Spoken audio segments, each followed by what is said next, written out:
Good morning, everybody. It's Sabbath, August 6th. August 6th, day 31, 32. Yeah, 32. And we're in Vermont. We're about ready to head off to the Washington Adventist Church.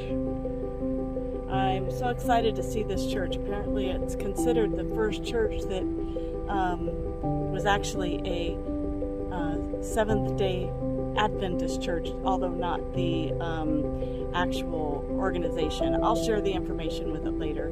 The kids are still in the house getting ready to come out. This is where we spent the night last night in Guilford, Vermont. It's a beautiful country home, and our apartment is up there above the garage, and it was a very nice place to stay. I'm pretty excited about it, and the beauty of this place is just amazing. They have a nice backyard with a pond, and I'm gonna walk back there and show you a little bit while we're waiting for the kids to come out. They have a couple of kayaks, it looks like here, and a little tiny pond. It's cute, but they've got this beautiful, just scenic nature out there. It's such a beautiful place to be here in Vermont. And now we're headed to New Hampshire, where the Washington Adventist Church is. This is a little tiny church that was built, I believe, in 1842, and it's still the way it was when it was built, from the way I understand. So this is going to be very interesting. All right, stay tuned.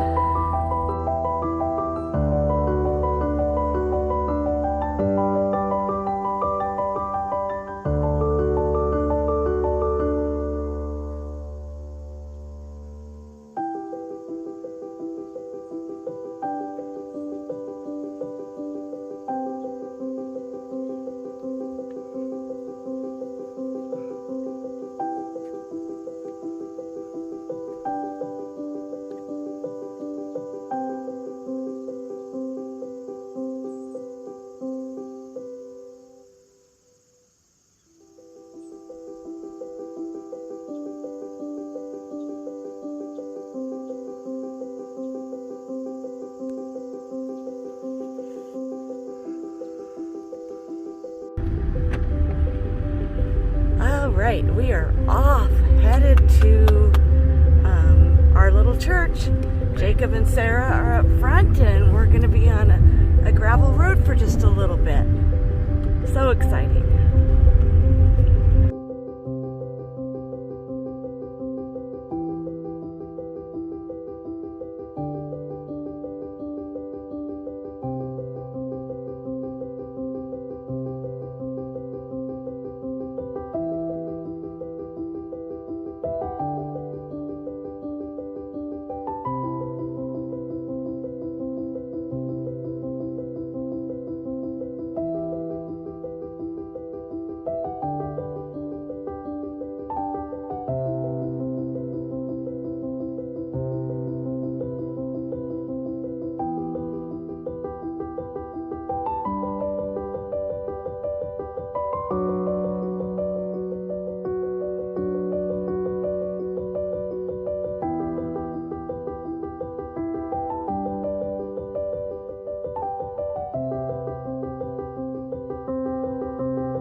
Sunday again. He went all over New England and New York preaching that message. There were several dates that he had settled on, but the final one was October 22nd, 1844. And so groups of Advent-believing Christians sprung up all over the place around this area. Here in Washington, everybody went up to church at the meeting house on the Common. It's now the Congregational Church, and you probably, I'm sure you came past it on your way here. It's got a big farmer's market out in front of it this morning. But everybody attended up at the meeting house up there. But it was about 1840, maybe it was 1841, that church voted that they would only allow a certain kind of preacher there at that church. And the preachers they would allow would be the Methodist minister, a few others, but certainly not, let me tell you what didn't fit into that category, the itinerant Advent preacher did not fit into that category. There was a group of people here in this section of Washington that had, I believe, a little bit of exposure to that message, and they wanted to hear more. They left that church and they came and they built this church, this meeting house. Let me clarify that this was never called a church. It was always called the meeting house. The church is the people. They built this building in 1842 and organized in 1843. And they became an Advent-believing congregation. They met every Sunday morning. But there was in their midst a lady, Rachel Oakes. This is a picture of her. Her young daughter was 18 years old, and her daughter, whose name was also Rachel Oakes, but she went by her middle name, Delight. Delight had been hired as the school teacher here in town. Delight was Rachel's only child, and Rachel was a widow. And so she decided that she would come and board in Washington, at least for the winter, where she could be near her daughter. Well, Delight was boarding at the Cyrus Farnsworth home, so that's where Rachel found a room. And the Farnsworths came here to church, or to the meeting, I should say, back then. And so Rachel and Delight came with them for the fellowship every Sunday morning. But Rachel and Delight were Seventh-day Baptists, and they kept the Seventh-day Sabbath. Rachel had a few pamphlets, and she told some of the people about the Seventh-day Sabbath. And one Sunday morning, the preacher that they had found that believed Jesus was coming again was Frederick Wheeler. Here's a picture of him. One Sunday morning, Frederick Wheeler led out in the communion service, and he preached about the 10 Commandments. Why, Rachel could hardly contain herself. She spoke with Pastor Wheeler after the service and confronted him about the one commandment that he himself was not keeping. And so Frederick Wheeler studied, and he became a Sabbath keeper. On March 16th, 1844, Frederick Wheeler preached his first sermon about the Seventh-day Sabbath. The people here were hesitant. They were unsure. And they finally said, well, Jesus is coming in October. When he gets here, he will tell us which day to keep. And so they came to October 22nd, 1844, and there were actually very few Sabbath keepers in that group that was looking for Jesus. Well, after that great disappointment, this body of believers still kept together. They still kept meeting, trying to figure out what had happened, what the prophecies were about. It was in January of 1845, just a few months after the Great Disappointment, that this man, William Farnsworth, was the first here in Washington to stand up and say that he and his family were going to keep all 10 commandments, including the seventh-day Sabbath. Now, when they built this church, they sold the pews. That's what they did in New England back in those days. And the pews where the William Farnsworth family sat were these two pews right here. And traditionally, William Farnsworth always sat right here on the inside of the second pew. So it's conceivable to think that he might have been sitting here when he stood to his feet and made that declaration about keeping the seventh-day Sabbath. The following week, William's younger brother, Cyrus Farnsworth, who was a bachelor of 22 at the time, stood up and said that he was going to keep all 10 commandments, including the seventh-day Sabbath. And then their father and mother, here's a picture of their father, Daniel Farnsworth, stood up and said they were going to keep all 10 commandments, including the seventh-day Sabbath. Well, they did it elsewhere, not here. They started meeting in homes.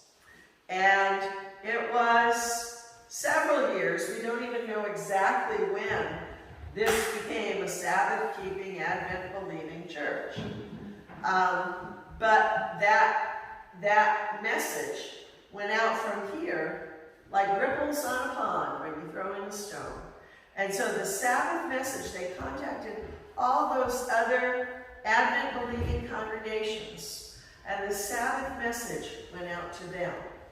Around that time, there was a tract printed by T.M. Preble, and Sea Captain Joseph Bates from Fairhaven, Massachusetts, came all the way up here to find out about the seventh-day Sabbath. He, along with Elder Frederick Wheeler and the two Farnsworth brothers, William and Cyrus, sat on the front lawn of the Cyrus Farnsworth home under the maple trees and studied the Bible. And you might have heard that story when Joseph Bates went home. His neighbor called out to him, "What's the news?" And he replied, "The news is the seventh day is the Sabbath." So from this congregation, other congregations that were keeping the Sabbath and believed in the second coming sprung up all over the place. This congregation did not organize legally. They were hesitant to do that. But in 1863, the church in Battle Creek chose the name Seventh-day Adventist, and they organized legally. This church here in Washington, New Hampshire, signed the charter 2 weeks later. So that church out of Michigan likes to be known as the first Seventh-day Adventist church. So I'll tell you, my mother told me this was the first Seventh-day Adventist church. So we have this distinction of being the cradle of the Seventh-day Adventist church, or the birthplace of the Seventh-day Adventist church.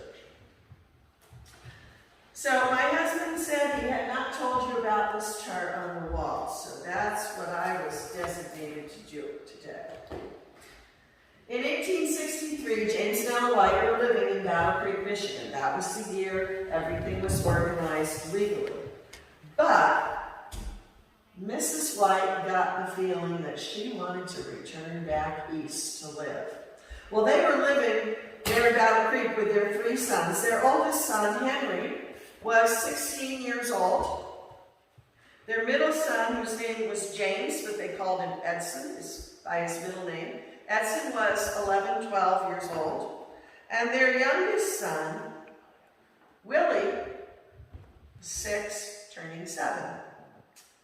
They had buried the baby of the family the year before. Herbert lived to be 4 months old, and he was buried there in the cemetery in Battle Creek. Well, as I said, they wanted to move back east. About mid-year, they started making arrangements. They still had access to the family home in Topsom, Maine. There's a book that was written by Judd Lake, who's a professor of history at Southern Adventist University in Tennessee. That book is called A Nation in God's Hands. It's about the role of our early Adventist leaders in the abolitionist and anti-slavery movement. And in that book, Professor Lake speculates or puts out his opinion, which is an informed opinion, that the reason Mrs. White wanted to move her family back to the east was she wanted to get them out of Battle Creek because she felt her boys were being influenced by the Civil War soldiers there.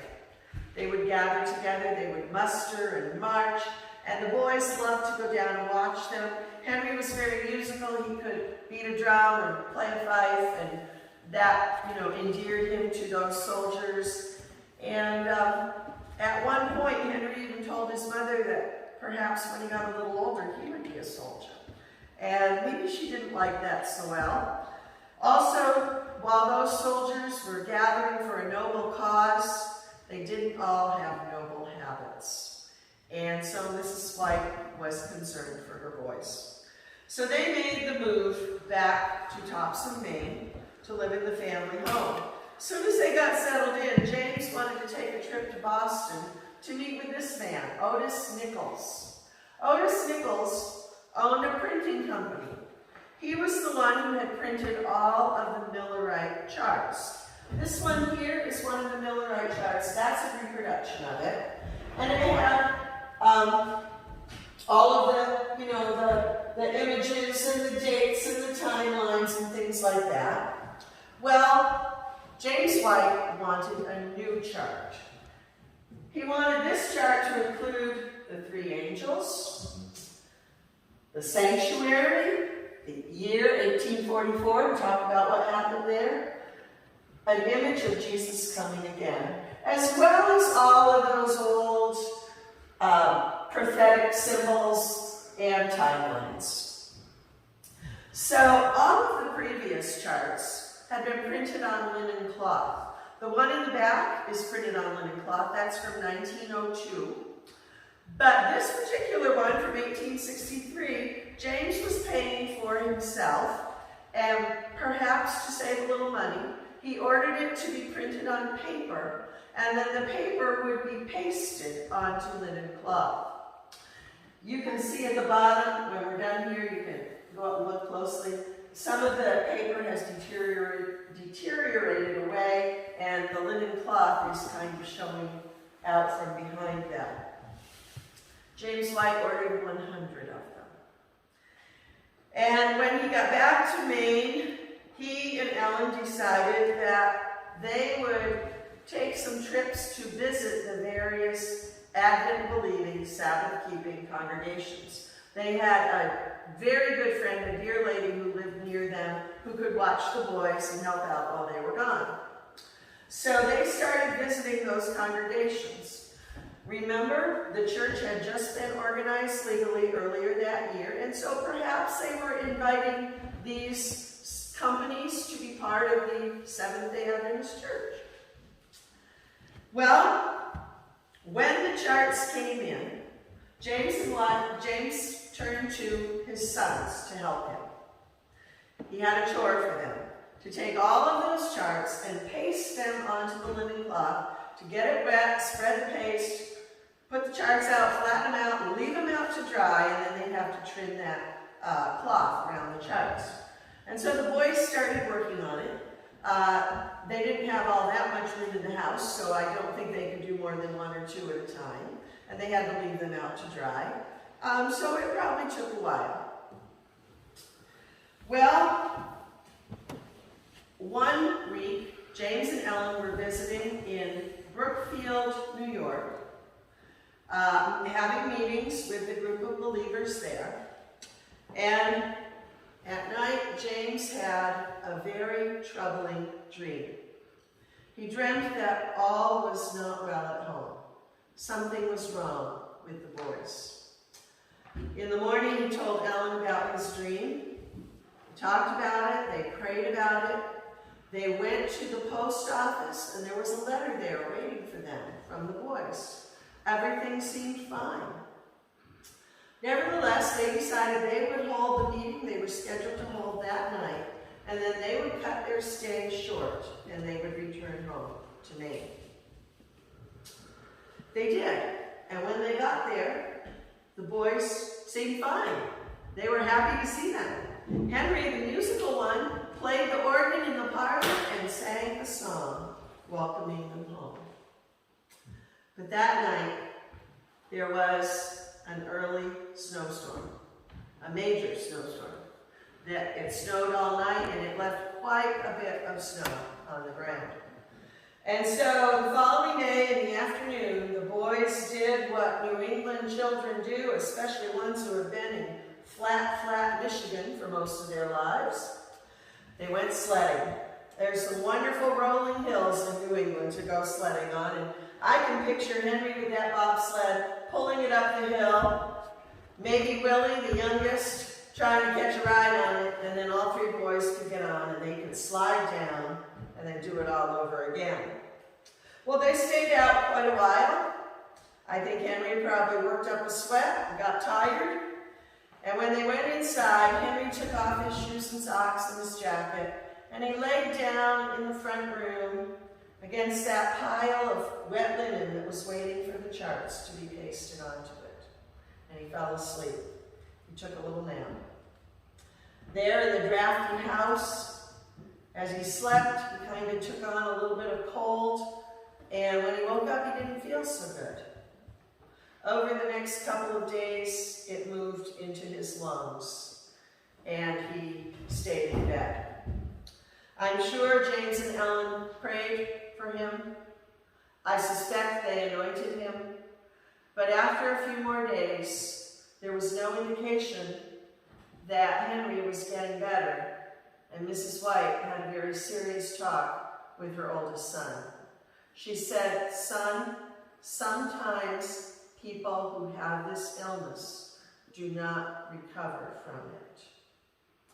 Henry was able to reassure his parents that he was trusting in Jesus. He was able to speak words of encouragement and affection to his younger brothers. But 2 weeks later, Henry White died.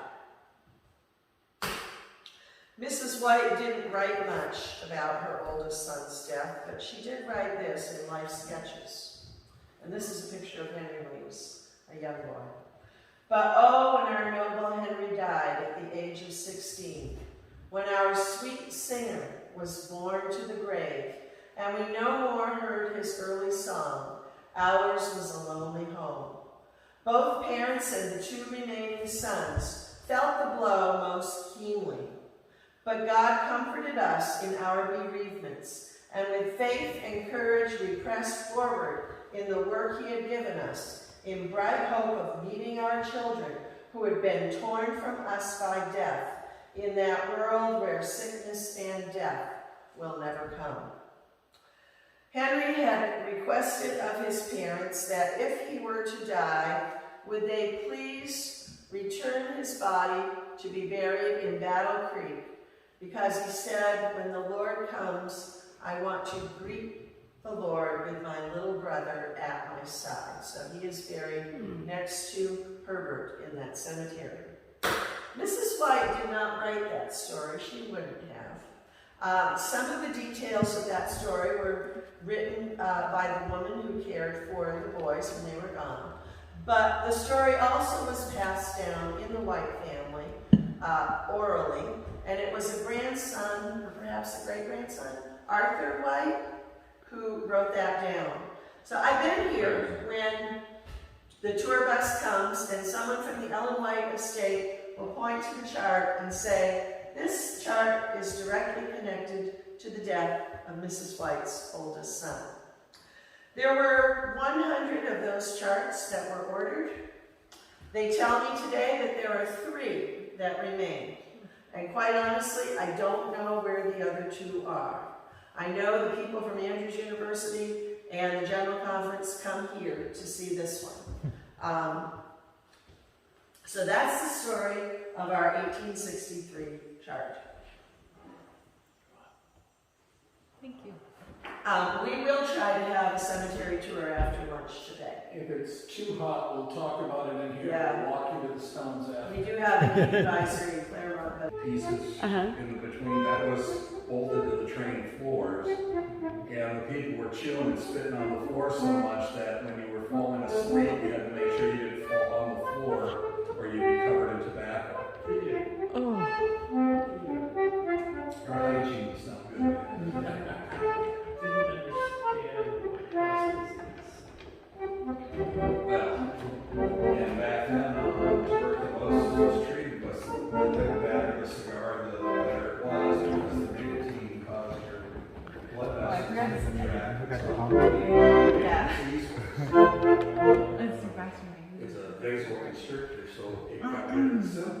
That's pretty good. It's really funny.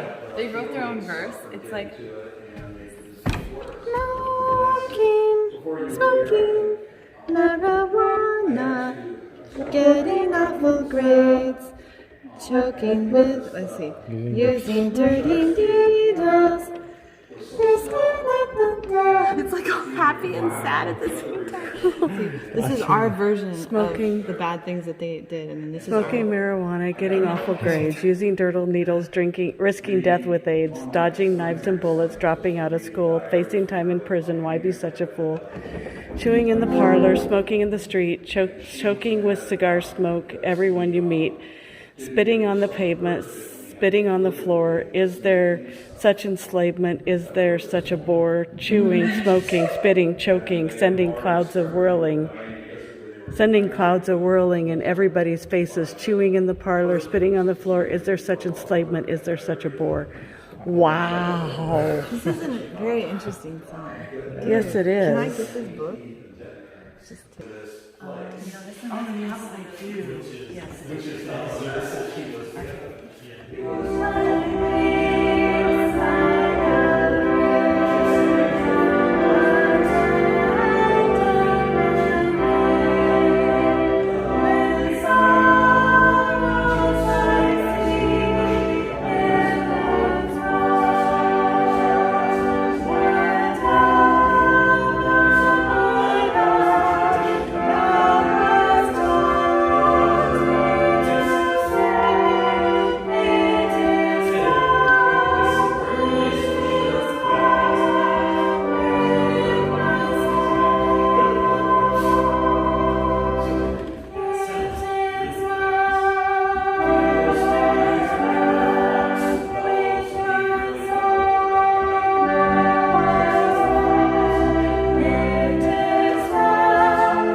it's a blend, but yeah. So we start here with Hosea Dodge. If you look at his name, you might think it was Hosea, but if you go up to the Historical Society and ask about Hosea Dodge, they'll correct you and tell you the Dodge family insists it was pronounced Hosey. Oh. And I don't know that much about Hosea Dodge, but the one story I know about him involves the next grave that we'll visit, and that's Worcester Ball. Worcester Ball was a difficult man. I'm fine, I don't need it right now. He was a critical man, and he was not shy out about it at all. He would stand up in the social meeting and go on and on about what was wrong with everything and everybody. Well, one particular Sabbath, he was going on and on about the young ladies of the church. I don't know what the problem was.